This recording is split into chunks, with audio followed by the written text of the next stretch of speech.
Welcome to the 2-Month Review, the weekly podcast brought to you by Open Letter and 3%, in which we take one book, or in this case, 5, and break them down bit by bit, section by section, talk about them, analyze, joke, have fun, discuss, so on and so forth. I am Chad Post from Open Letter Books, joined as always by Brian Wood, author of Joytime Killbox. Good to be here. I just came from my barista job. I was doing unicycle lessons with some other hipsters, and this is the outfit they make you wear for Unicycle League that I'm a part of. It's strange that there is like a weird unicycle faction here in Rochester. Is there? There is. There used to be on campus. There's like a club, and Kaya, did you see it happen? Also joined by Kaya, by the way. Kaya Straumanis. I'll bring out our other co-host, Kaya Straumanis, editor of Letter Books, translator from Latvian, so on and so forth. Filler in of no one else showed up this week. Boom. Kaya did see a unicyclist trying to go through one of the doorways here in the hall, and it just nerved. Just like went up. I had a student that took a header on one of those electric one-wheel thingamajigs, and was like out for I broke my collarbone and scraped my face up. That's what you get for riding an electronic unicycle. Yeah, you're an adult. Have some respect for yourself. I can't understand the physics behind any of that, so I'm with you. Anyway, so we can banter some more, but just for anyone listening, we are this season talking about Anne Quin's Ouvroir, and we're at 3, her second novel that was published. And we are talking about the whole thing today and finishing it off. So this is the story that we began last week. Just to recap where we were, that Ass has died, apparently of a suicide. She's a woman, young woman, who was involved with a couple of like sort of middle-aged, well, I don't know, not middle-aged. Like, I mean, the guy's about to turn 40, I think. So like, I mean, she's very young. They are young, young couple that is kind of middle-class, bougie. And she was involved with them, maybe sexually and in other ways, doing mimes and whatnot. And they are sort of going through their life trying to figure out, in a way, why she killed herself, looking through her journals, her diaries, her videos, her recordings, and sort of dealing with their own, I don't know, life and sexual relationships. So that's pretty much right. You're in the ballpark. Everything ends with a question mark inflection. All those statements. I mean, it's tough because it is intentionally ambiguous in like a number of points throughout the book, and the ending is doubly intentionally so, which I know is something that you want to talk about, Kaya. But I don't know if we want to start there, or if we want to start with like just general impressions. So since you're the new guest this week and haven't had a chance to talk about it, what was your experience reading your first Anne Quin book, and specifically, what did you think of 3? I liked it very much. I was reminded, I listened to you guys talk about it last week and was reminded of some of the Marguerite Duras books that I've read. I know, Brian, you mentioned like the short sort of cinematographic sentences and the sort of images and the beachside stuff. I thought it was really funny at the beginning. There were I think R is just such a Karen in the most, like, I love how the cat is this device for like, I don't know what it is about it's a device. She'll like, it's this weird buffer. And I love how everything that has to do with the cat, like the part where it's throwing up on his bed, and he's just like, he's like, I hate this thing. I hate it so much. And she loves it so much. But it's this, it's this weird device that she ends up using. Anyway, I thought it was really great. I liked it. I thought it was very funny at points. I thought it got really, really dark in the second part. And some of the things were really hard to swallow. And I think it speaks to a lot of, just sort of a lot of paranoias and neuroses that I think anyone has in terms of relationships, of like, even us talking about it and like in her diary. And yeah, it was the second part sort of screwed me up mentally in the head. But it was fantastic. It was really, really great. Can I say my hot takes now, or what should I do? Just give Brian a chance. What did you think, Brian? Yeah, I like the second half as well. I think it was interesting. You get kind of spaced almost equally these like graphic sex scenes in the first half and the second half, and they kind of come right around. Oh, bad choice of words. They take place around about the same kind of page length into each half of the book, which I thought was very interesting. And they're very different sex scenes. So I thought that was. Where's the first one at? Well, I don't know. You were the one that had to read it out to everybody. Jeez. I know. I mean, I'll find it again. I like. I've got a new one this week. I've got some new ones this week. So, but yeah, I'm trying to find what page it's on right now. I like that aspect of it, and then I thought the how pathetic Elle was, or Leon was in the second half was so like wonderfully hilarious. I really liked hitting him with the ugly stick like every possible chance. I thought that was great. I think that it's almost not vaudeville, but like it's very funny when it's like the sections that are the three voices. Actually, it's like her, him, and then a narrator that's objective, sort of going back and forth. It starts to get such an interesting rhythm of like how they're talking, and they're all a little bit like funny and weird, and like I don't know. I really liked. I wrote on the beginning of this section is page. We're doing 76 onwards, and on page 79, I just wrote at the top. This book is so funny. I don't even know why. There's nothing else underlined. That's just like standing by itself at the top of the page. And weird. So you want to start with your hot take, Kaya? You got a hot take. So yeah. Just to wrap up like what the book is, then there's not that much more. There's not like more of a plot. They go back to the city. They sometimes want to go back to the country. We find out that there was like one time that several occasions locals were tormenting Leon in particular, including possibly pretending to be statues and then what was that? Breaking the windows to the greenhouse, like tormenting. Terrifying. It was terrifying. That last entry, the last parts of the book, that full-on journal entry from S, where it like explains so much of what they listened to, those little fragments in the recording. What do you guys have any guesses as to what the hell was going on with that? They're like chucking shards of metal at him. Yeah, I just envision it was like shitty British kids who are like hooligans. That, I mean, like he's like this weirdo like art troupe person like in their town. Like, get out of here, you like freaking weirdo. Like, you're a creep. Everybody thinks you're a creep. Like you comb the beach staring at people and like, videotaping them. Yeah, like you freaking creep. Like everybody knows he's a creep. With carrying around your pipe, chewing on it every so often. Like a lot of the times that they describe him sitting against like a wall with this pipe, being all like whatever. It's like that guy's gonna get beat up. He's like a typical guy in publishing. Yeah, just this gross, lascivious creep. just trying to get that pipe in his mouth. Oh my god. I have multiple hot takes. I really do. One of the things I want to talk about are the orchids, though. Oh, orchids first. Okay. I am surprised you guys did not talk about the orchids for the first part of the book, to be totally honest. We're traumatized from Nabokov, I think. So yeah. Yeah, I mean, that's possible. But so many orchids and so many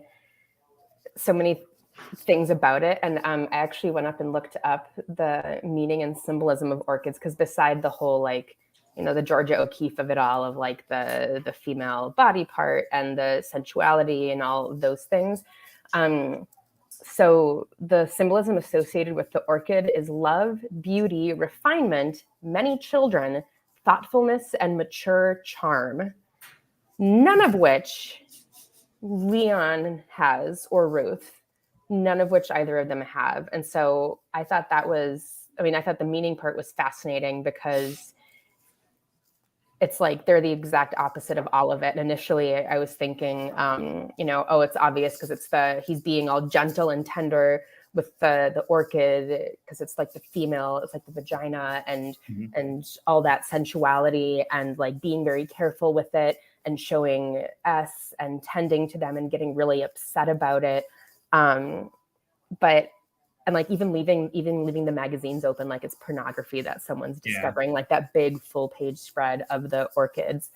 But now at the end of it, I think it's just really sad. Like it's really sad. And that goes into one of my hot takes, is that I don't think S had any sort of sexual relationship with either of them. I think that she embodied a lot of those things that they then tried to parrot. Ruth and Leon tried to parrot, like Ruth writing the diary, Leon doing the recording. I'm hoping that the person S was writing about was not her own father, with the sexually explicit stuff. I think that's definitely Leon. I don't think that it is. My textual take on that in a second. That's fine. But I don't think that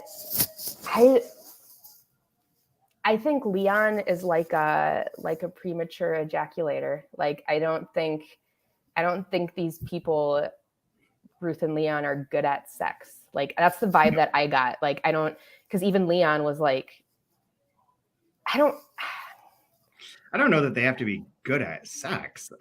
You just called him a dude. He's like a dude. Here's one thing though. This is the quote that I've been sitting on for a while here for days that I haven't shared. Okay, so this is from Anne Quin, a quote from Anne Quin herself. I did fantasize a lot about being in bed with a man and a woman, and I introduced a boyfriend of mine to a girlfriend of mine, and they both knew it was one of my fantasies. So we explored it together. It was important to my writing that it extended the fantasy. This actual experience was so far beyond the fantasy that I found it very well, you could say, enlarging. In America, I went into it very easily, and again, it was beautiful, very much like a dance. You don't know whose hand it is or whose mouth, and this is extraordinarily exciting.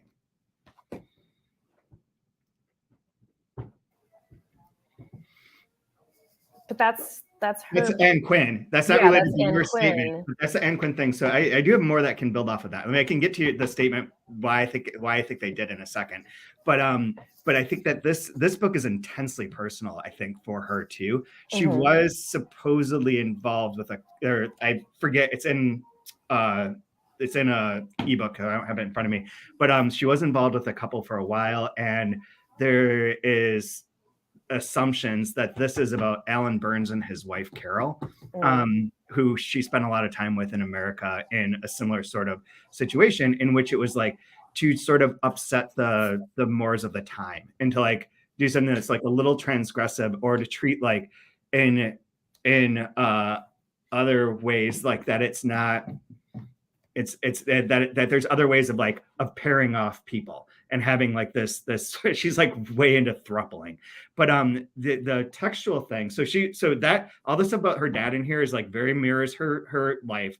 There is something that I'm jumping all over the place, but there's that new bio on Kathy Acker that comes out tomorrow, that it has like quotes about how she was like, well, I'm not one Kathy Acker, I'm many, which also seems to be reflected in Anne Quin's life and in this book. And there is one thing that I read that had like used a lot of the symbolism of it, in that each one of the characters is trying to become something. They can only become something if they're like facing or dealing with the mountain, where she goes and kills herself in the lake, that the sea is very reflective of like a certain sensuality, but also of a self, that the masks that they constantly wear and talk about the masks a lot. Like that. And she even says like, oh, I don't know if Ruth's wearing masks with me or with Leon. But they talk about masking and trying to find their identity through those plays, in which it's like all kind of two people leave one leaves two, they all leave each other, they all get together. But that those elements, the sea also, where the sea has a break wall. So like everything that's on the other side of that is like human life, like it's detritus. Like they talk about all the gross trash that's over there, but like on this side, it's like sterile. And their relationship is sort of sterile. So my reasoning why I think that they did is that when she talks about the one that my favorite one, my favorite sex line here this week, Chad's favorite sex section, was it like this with never before, not like this. No one has touched me ever, never, never like this before, like waves, the coming slowly, dual roles realized. Yes, yes, yes. Be a boy if you like anything, just be. But then earlier, Ruth is like, well, she must have had sex with someone who like talked dirty to her. And that's referenced then when Leon is like raping Ruth, there's like more towards that end of like the dirty talk side of things, which I think Ruth has seen through S, who has done it with Leon. So I believe that is a circle that I think that they have, that it would be hard pressed to convince me that Leon and S never bone. I would have agreed at the beginning, but for me, by the end of the book, because there is there's so many moments where Leon is trying to be a different version of himself through what S has said about men, and Ruth trying to be a different version of herself. Like I said, she starts writing a journal, he starts recording, but he doesn't say those things to Ruth, and that he doesn't when he rapes her until after they both hear that recording. So it's like he's been fed lines, and Ruth says something before that happens too. I don't remember where it is or what page it's on, but she says something about I wonder what it must be like to, there's something like that where she's like, I wonder, imagining what it must be like to be S, or to have those sorts of feelings or emotions or interactions.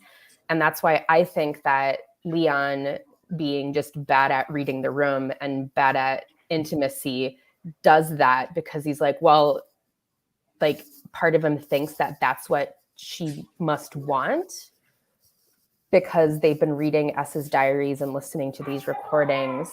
And so, yeah, I would have agreed with you in the first half of the book, but at the second half, I think both Leon and Ruth would want it to have been Leon, but I don't think it was. I don't know, Brian. Well, I got the feeling that in the triangle between the three of them, Leon and Ruth do a lot of projecting onto S as to who they want to be, what fantasies they want to have. They use her, I feel like, to live those out. And it didn't really dawn on me until Leon was out of the picture for a little bit, and Ruth changes, and S notices it quite a bit, and was kind of happy to have Leon be gone for a little bit, where it could just be the two of them and kind of explore what that's going to be like. But then I did find it interesting too that Ruth has a lot of distrust and jealousy over whatever S and Leon had. And you see that in on page 88. When he goes, he sat on the edge of the bed, gazed into his coffee cup. Leon, do you have fantasies when we make love ever? I mean, do you love? Just wondered, not obscene things, darling.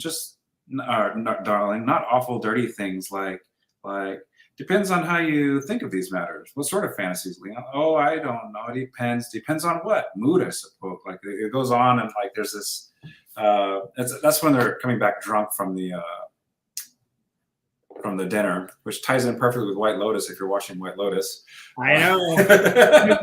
White Lotus, and there's this show on Amazon called Mammals that sort of bounced off of this as well. Exactly. So it leads me to believe that there probably was something with Leon and S, with the way Ruth has so much jealousy towards it. But I like the fact that it can be ambiguous and read either way if you want, and I think it makes it more fun. I agree that can be read that it's ambiguous. There is one reading of the crosses, which I know that you kind of thought were like him jerking off or having sex with Ruth, in which it's him having sex with S. And that's what Ruth believes it is anyways. There's also an implication, although that's never followed up, but when she goes to so the dad has the real statues. The dad made the big statues that are in the empty pool where they play their mind games, and his statues are all like broken and small and corrupted. And then when Ruth finds them, they're like shattered. I thought it's possible that they just fucked on those statues. Very cinematic. Wow. There you go. Yep. Either those statues are made out of very, very poor materials, or they fucked hard. And like either like or. this. There's all the symbolism too with the seaside caves that, you know, and going to the shore and all of that. I have a different really hot take that I'm stealing from someone else that that we can dissect that is really interesting and goes beyond what you thought, Kaya. So you stated that you don't know that she committed suicide.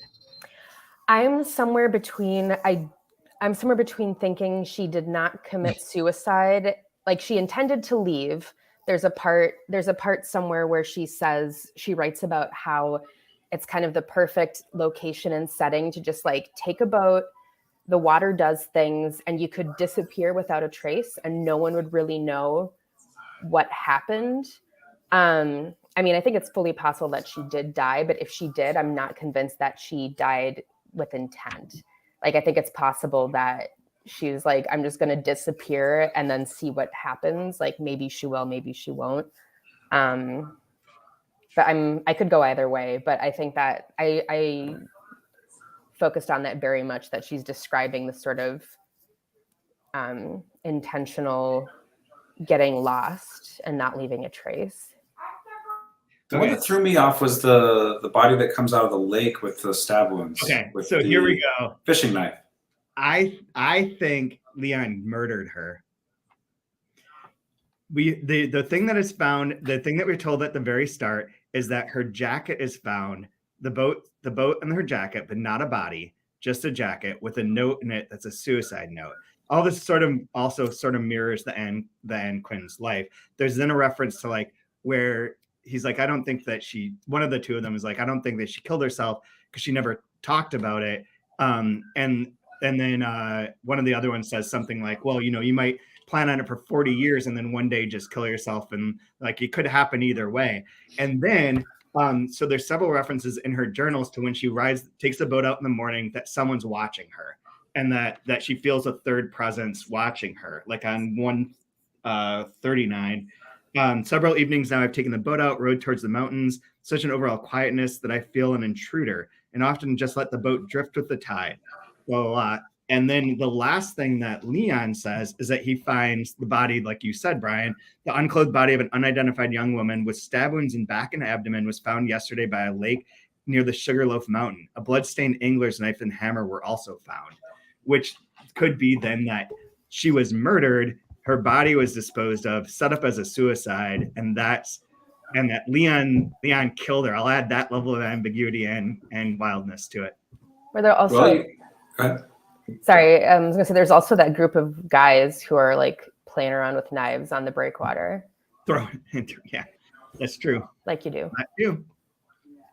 Could be, but she might not have committed suicide at all, like, but had something much more tragic happen.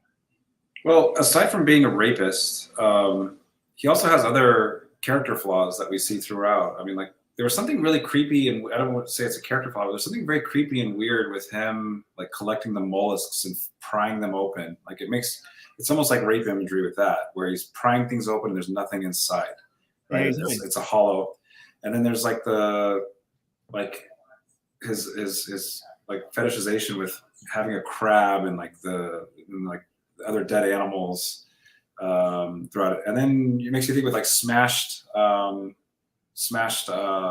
sculptures, right? Like there's like hammer imagery that you have to have with that as well. Yeah. So you have like this knife and you have this hammer, and then you have the, you know, it means it's all for USSR. I think it's a giant hammer and sickle. It's clearly the pro-communist. I mean, he is interned during the war, so like. And then my favorite one though is he gets the shit beat out of him, but he's totally fine. But he insists on wearing bandages and going around like playing a victim, right? Like this like huge victim, and he's kind of lurking around. People see him looking at other people in the balconies, and they scream or whatever. People know he's a creep, and people know he's strange. He's no good. Like it's known.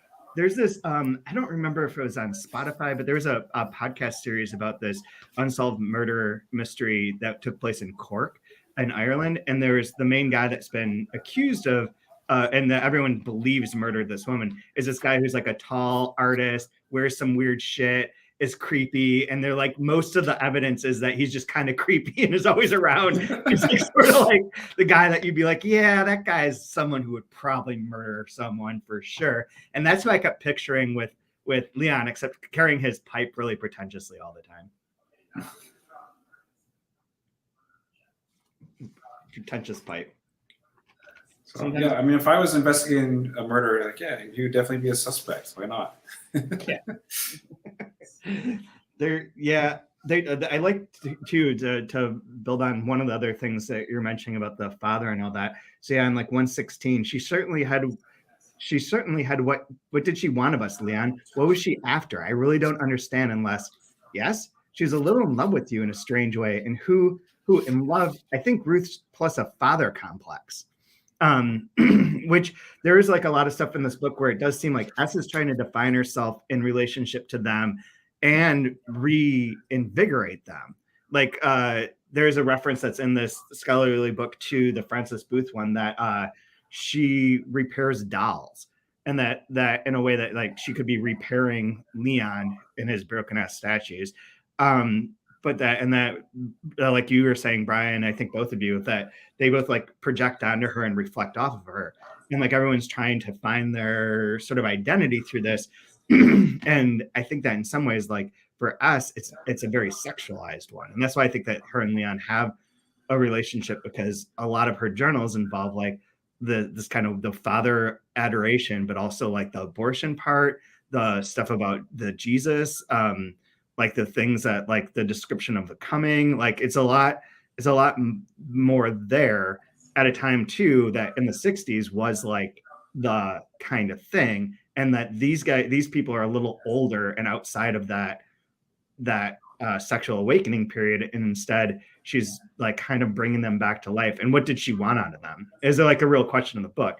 Also, I think the book's really interesting because it does set up a murder mystery, or a mystery that's unsolved again, like more so than Berg, where Berg seems like it's a mystery, but isn't really. This one kind of is set up as a mystery, but isn't a mystery either, because there's no resolution, or really, you don't know if there's even a crime.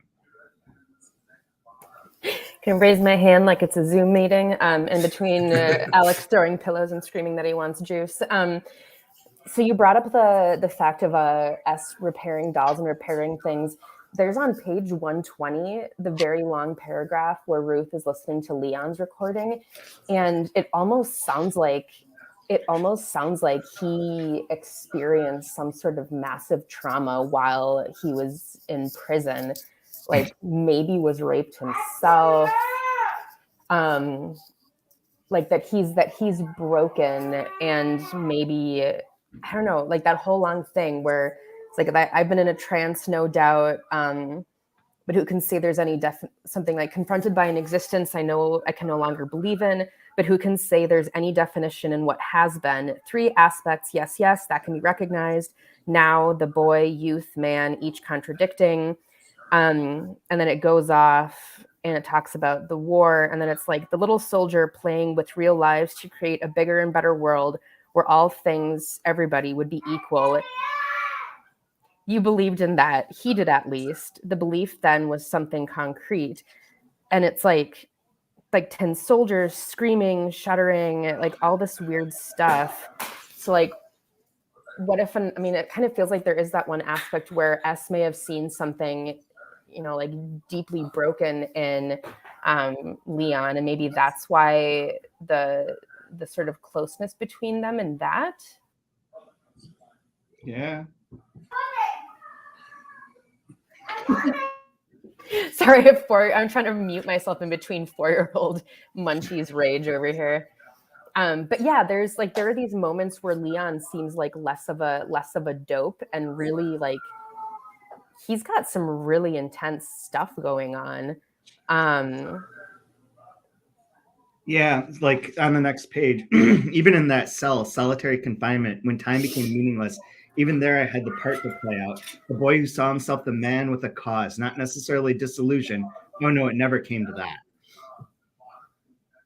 Her writing is so fun in the way that it does, like it can be very like telegraphic at times, but also like it transitions in the middle with missing like commas or things that you would usually use as like cues to switch voice or to like split the sentence. I think it's kind of fun.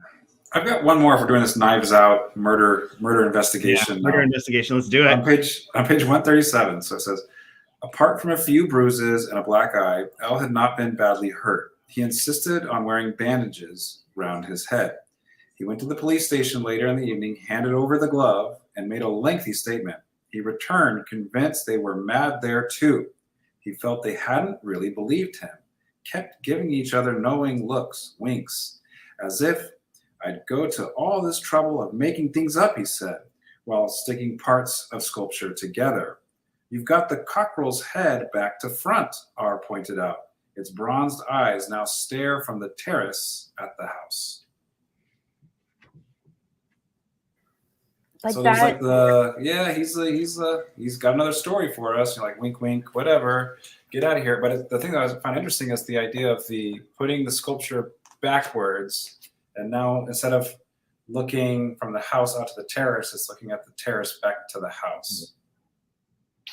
Like that's why some of these things where the local kids coming at him, it almost seemed like a hate crime, like, you know, like if he's homosexual or bisexual, and they're or worse, socialist. Or worse, socialist. I mean, there was that whole thing about like the traitor being a traitor and all that stuff, but yeah, like it's like once you read that last entry from S and you get all these extra details, it's like it's so kind of heart-wrenching. It's awful. People are awful. Which part are you, when you say the last entry from her, is there a specific part there? I think I'm talking like the last it's like the last part of the book. Yeah, the last section is her is like stuff from like Midsummer's Eve. Yes, yeah, like that part where it starts to fit together some of the pieces of the things that we've heard, those little like snippets of the audio recordings that they listen to, and this kind of fills in a lot of those blanks and gives a totally different perspective. Mm-hmm. Yeah, I was seeing if there was like a specific paragraph or section, but no. I mean, they are at Sugarloaf, where that body is found. That is undeniable. She referenced it on the last page. Behind me, this morning I got up early and went for a walk, crossed over the breakwater and several others. Behind one, a party of cripples lay. A few men without arms were in the water. Some sat in pools. Behind them, rising out of the mist, I could just see the peak of the Sugarloaf as though floating on its own. Again, there's a lot of dismemberment, and like the things that are half broken or cracked or dissolved, and there's another, not to say that, I mean, you know, no disrespect towards the otherly abled, but the way that it's written there of like those without arms sitting in pools is kind of a weird way of describing that. Yeah, all this broken stuff. Like I made a note. Yep. And he has to go pee. So I had a note from page 142.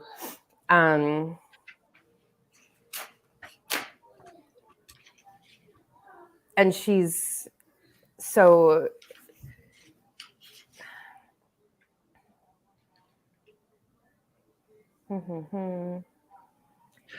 so halfway down page 142 where S is talking about like Elle got back earlier than expected, and then she talks about the night they spent in the hotel, which could be, couldn't be, but the smell of our bodies, drink tobacco, pretending to sleep. But then she goes, it says, but the sense of touch, fantasies re-explored, or was it like, Oh no! And at night under a single sheet, I remember other nights spent in the hotel, the curtains drawn, and that's where I didn't. Where I don't. I'm not sure if she's talking about, like, the note I basically have is that there are so many parts like that where it's like very subtle shift in the sentence where it's like remembering another time, remembering other fantasies, where it leads me to believe like S came out of some sort of very intense and raw relationship at her young age into this kind of living situation with Ruth and Leonard, and that she's seen and felt things that they could only imagine. And B3 now, and incest. Yeah. Whip me with your hair. Let me come between your breasts and your mouth, ear, hollow your back. Hair on his chest burnt with a cigarette. So there's a way to do that. I also think that there's references to like going in and out of the hotel, knowing that she's not his wife. There also is like a sly reference somewhere. I'm not sure I'm going to be able to find it, to like when Ruth references him going away to his various conferences. That maybe this is like more serial fair having than it is simply with S. And that all those crosses, she's like, you weren't even here, you were at a conference.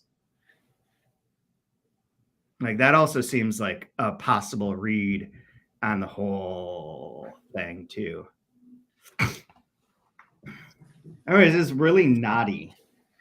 I did think I like Ruth gets a lot more sympathetic in the second half, but she's still a pretty ridiculous, like, kind of figure for most of the book. Like, she's such a two-face, such a Karen. She's like, oh, go out and get some meat for my dear little Bobo, and then watches out the curtains, and the second he's gone, she's like pouring out the whiskey, putting on the dresses, masturbating with S's clothes on. Yep. Yeah, she's living her best. She's living her best life. Any more sex scenes? Listening to Goodbye Horses by The Cure. It's what I do whenever I get a single moment alone, you know.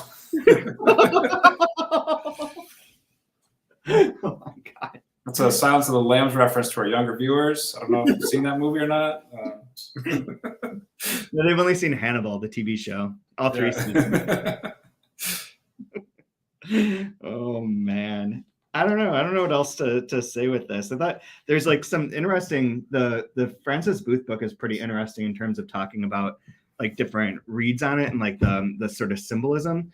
And then I like the kind of the style of it and the form that's being used here.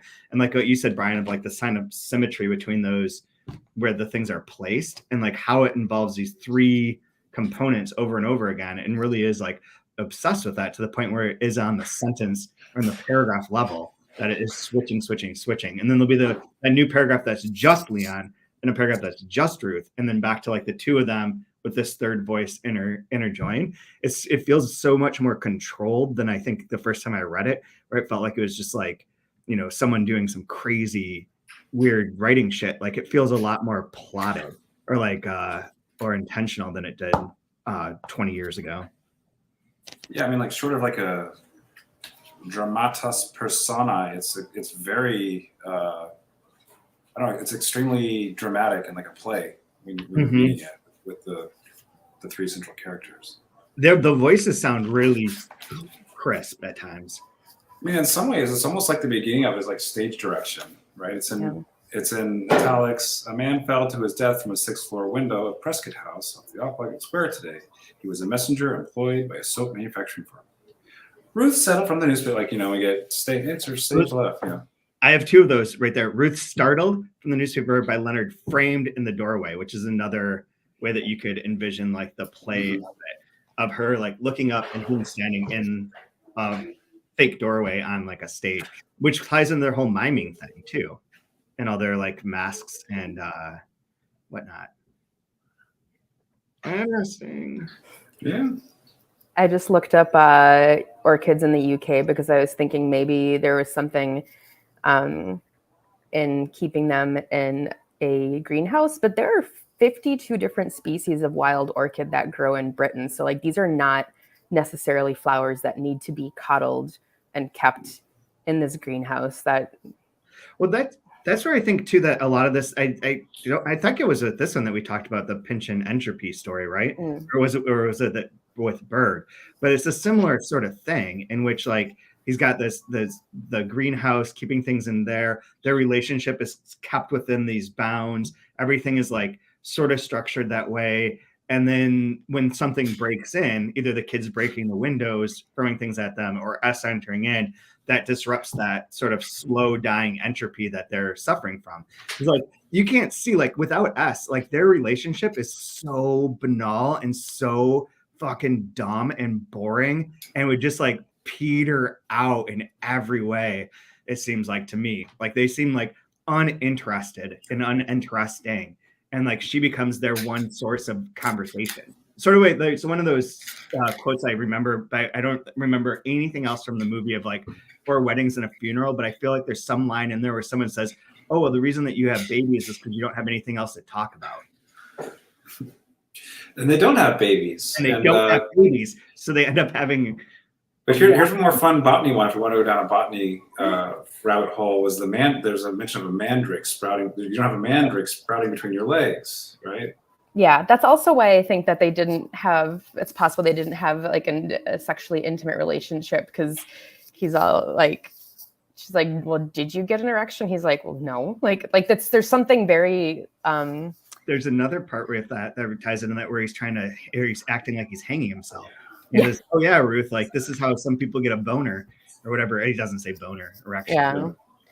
Yeah, I can't find it right now, but I really like it when they like the townies, for lack of a better word, come and just wreck the garden, and Ruth is like clutching the curtains, and Leon is out in the like the greenhouse, like screaming against the window, and S is just like, "This is awesome.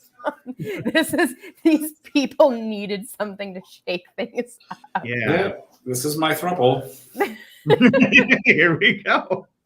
So I wrote a story last month that had a mandrake in it, so I had to look up stuff on mandrakes. And the one fun fact about mandrakes is they used to believe that it was like a small person in the root of it, and it screams when you pull it up, and if you hear it scream, you'll die. Yeah. So you have to tie a dog to it, and then you have another end of the leash, and you tug the dog so that it pulls up the root of the mandrake, and that the way the dog dies instead of you. Yeah. Fair. I feel so. Duh. Completely fair. Yeah, that's how I do my mandrakes. Hey, can I borrow your dog? Why? Don't worry about it. My other one died. There must be a horror movie called Mandrake. Running out of dogs. Yeah, that's the B-side Harry Potter. That's the only place I know mandrakes from. Oh, Harry Potter is a placenta buried under the mandrake. You're supposed to bury a placenta under it. So, yeah. Yum. I don't know. Anything else you guys want to touch upon that we didn't? Or questions? I love the cat. I love how much he hates the cat. That's when he's trying to fuck that cat up. And there's even the one line where that's my line of the week. We could just jump to that. I get it. It has worms. You don't have to tell me 3 times. Yeah, I get it's called 3, but you don't have to tell me 3 times the cat has worms. So I'll remember it the first time. My favorite line of the week is just "fuck the bloody cat." There you go. Oh man. Yeah, it's I don't know. It's got I think if I reread this, I could get more of those theories and more of those that kind of playing with the ambiguity. And it does remind me a little bit of the way that like the certain Nicholas Mosley books function as plays, like including like Catastrophe Practice, which is set up as a play.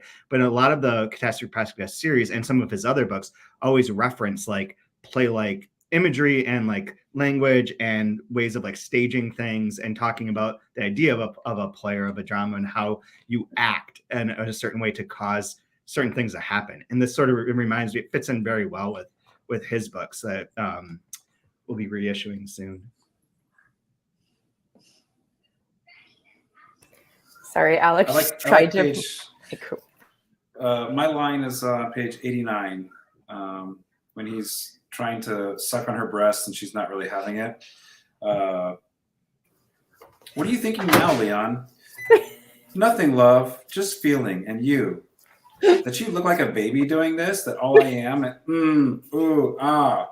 He gurgled, sucked, clutched harder. Well, I love their relationship. Is so. It's like you read a Cosmo article on how to make your woman hot, and she's like, I like her next line though too. Don't, darling, you're hurting, you're bruising me. You know how tender I am. Well, that's a really bad foreshadow too, right? I mean, yeah. It's Yeah, super dark. It's funny, but then it's super dark. A man who's so good at the horticulture is pretty bad at the horticulture. Oh no, you're welcome. Boo. My favorite liner section 105 at the bottom is when Leon gets his shipment of orchids from abroad, and so Ruth goes back to the piano, hands folded, only for a moment in that silence, while he, being Leon, carefully unpacked orchids from abroad, marked books, to evade the customs health authorities because nobody cares about books. I mean, he's a translator. We all know that translators are creeps. It's just like a given. You're like a translator artist hanging out in the country with your orchids and your pipe. Jonathan, definitely. Hey, Jonathan.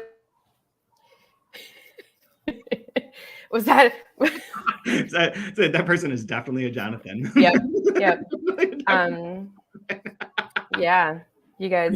I'll show you guys beware of Jonathans. I'll show you guys my statue collection sometime. Okay, well, we'll wrap up here. We are next week going to go on to next week being 2 days from now if you're watching this live and are listening to it. When the podcast version comes out, we're going to do the first half of Passages, which is the next book that she published. Very poetic, searching for a brother. 108 pages total, so we're doing like the first 54 or 5 first 56 for the first episode. Very stylistically strange in terms of like having text down in multiple columns, so a lot more poetic things to deal with. And until then, you can always rate and review us on iTunes or podcast or wherever you get your stuff, Stitcher, I don't know, Spotify. You can join our Patreon. You can like us. You can recommend us. You can retweet us. That would be nice. Retweet us. Retweets. Other than that, I don't know. I'm Chad. It's over. We're gonna go now. No more coming in waves.